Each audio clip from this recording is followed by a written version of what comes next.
All right, so I figured it's finally time we talk about Rarity Collection 5. This is going to be the first Yu-Gi-Oh set in history that is going to have extended or full art cards.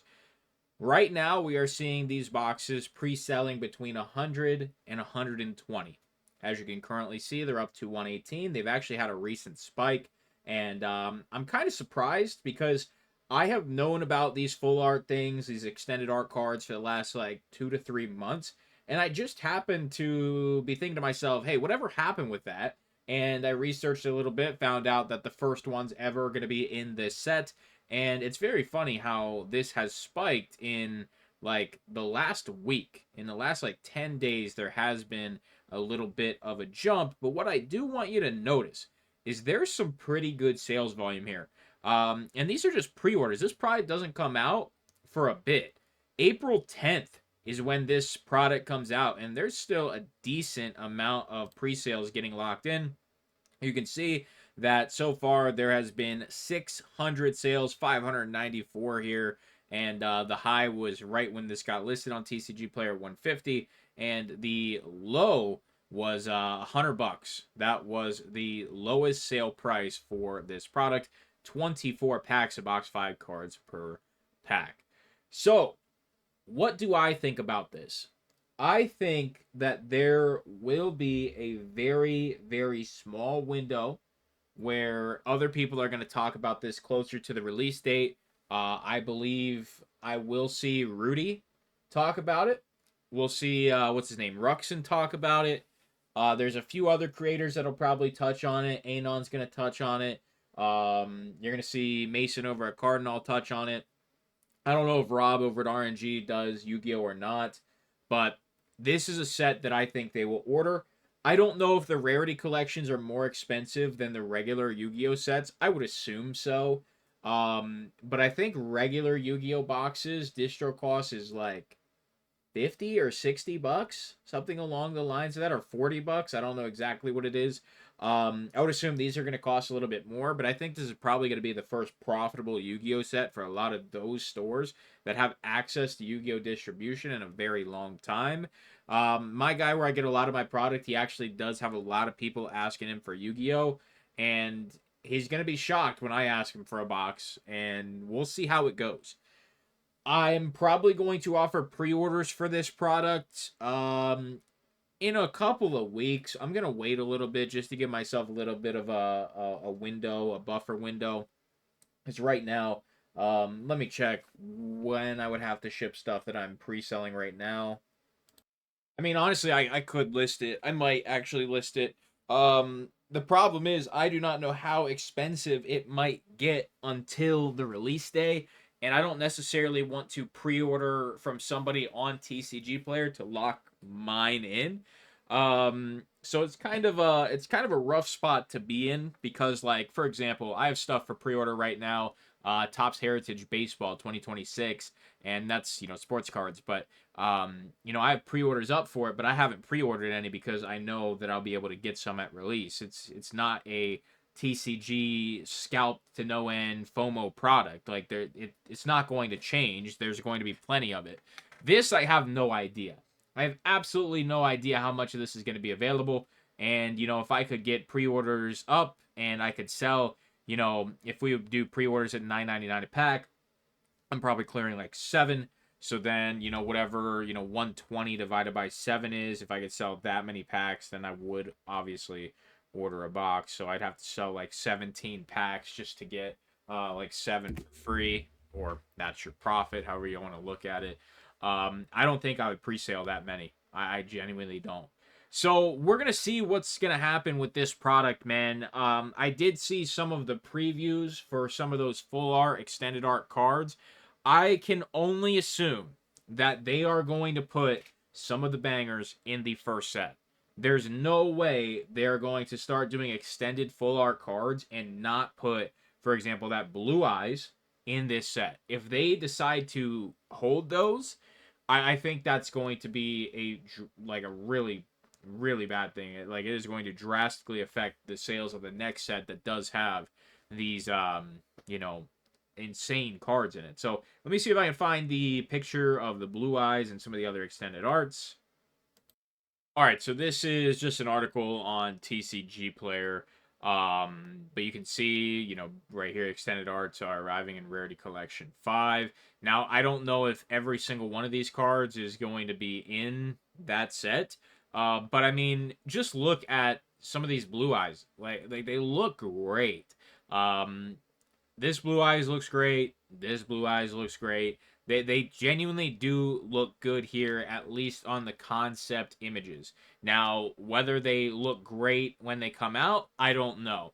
This one here, you can very clearly see it has a cracked ice foil effect. You can see that. I don't know if, like I said, this is a mock-up in Photoshop or if this is an actual, like, scan of, maybe an early prototype or what.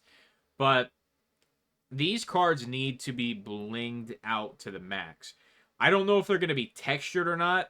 This thing looks like it would be textured, but if there's not, I think there should be texturing because if you just have a cracked ice foil layer over it, it might not look good. It might look fake. It might look cheap.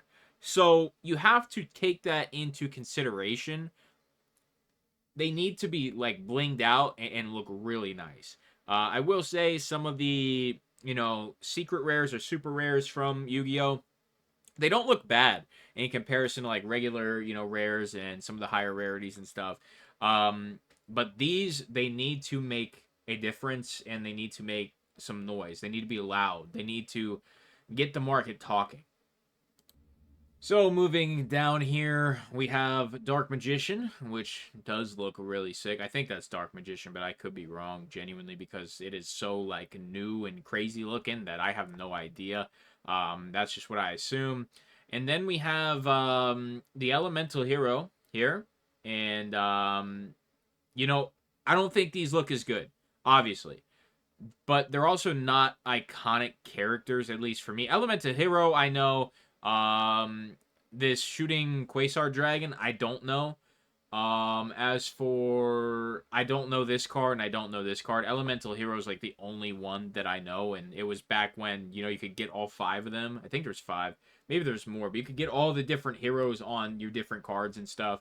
I'm very, like, when it comes to Yu-Gi-Oh, I'm very, very unknowledgeable from anything after, like, the first few sets. When they released the retro pack in 2024, I actually bought a shitload of that because it was so much fun to open. And in 2020, I bought some of that Maximum Gold, I think it was called, and like I pulled a Blue Eyes out of that, and I got graded a 10. I think it's like a $500 card, $500 card right now. So like I do own a little bit of Yu-Gi-Oh, and I do open a little bit of Yu-Gi-Oh, but it's not really like my thing. I'm very, like, if I look down here, I see super polymerization, and that's something I recognize. Like I said, the Elemental Hero I recognize. That looks way different from, like, the one that I'm used to. But, Red Eyes and Dark Magician Girl, and then the, like the classic, the Trap Hole, and, what is it, Swords of Forbidden Light, something like that. Mirror Force. Those are the cards that I know, and I think a lot of people know. I don't think a lot of people are going to know some of the modernized characters and, monsters and spells and traps and all that. So it's going to be really interesting how the market decides to treat cards that are extended art. I think the Blue Eyes and the Dark Magician are going to go fucking nuclear. I think they're going to go nuts. But, like, even me, like, cards that I don't know, like, I think the Elemental Hero could do okay. This dragon here, it honestly looks pretty fucking cool. But as for these two cards, that one doesn't look bad either. Let's just take this one, this trap card. I don't know if this is a good trap card. I don't know if it's iconic. I don't know anything about it. What I do know is that based on the collector appeal alone, I do not think that the non-Yu-Gi-Oh market is going to want this card. And that is the perspective I'm taking. Yu-Gi-Oh players might really want this shit. But, like, the non-Yu-Gi-Oh players, just people collecting and maybe bandwagoning and hopping on the new thing, they very, very well might not want this card specifically. So will it have legs? I don't know, because you are going to have people who don't usually open Yu-Gi-Oh! Opening Yu-Gi-Oh! With this set. So I don't know what that set number is. It looks like lock. I have no idea if this Dark Magician is going to be in it or not. And then looks like the same thing here for the Blue Eyes. So I have no clue if those are going to make any appearance. I did not read this full article, so I don't know. But when it comes to, like, I'll be honest with you real quick and then we'll wrap up. These cards here look way better than these. Like, if this is all we're getting in the Radiant collection, then, where's the other 6 cards, of course? That's what we need to be asking ourselves, if these are part of, the 10 that are going to be in there. I'm just saying that this isn't enough to carry the set, in my opinion. So, we'll see. I also really wanted to make this video to document the fact that the boxes are only 118. Will they skyrocket on some One Piece shit? I have no idea. But I did want to at least make the video just to lock that in. So, I appreciate you, and I'll talk to you soon.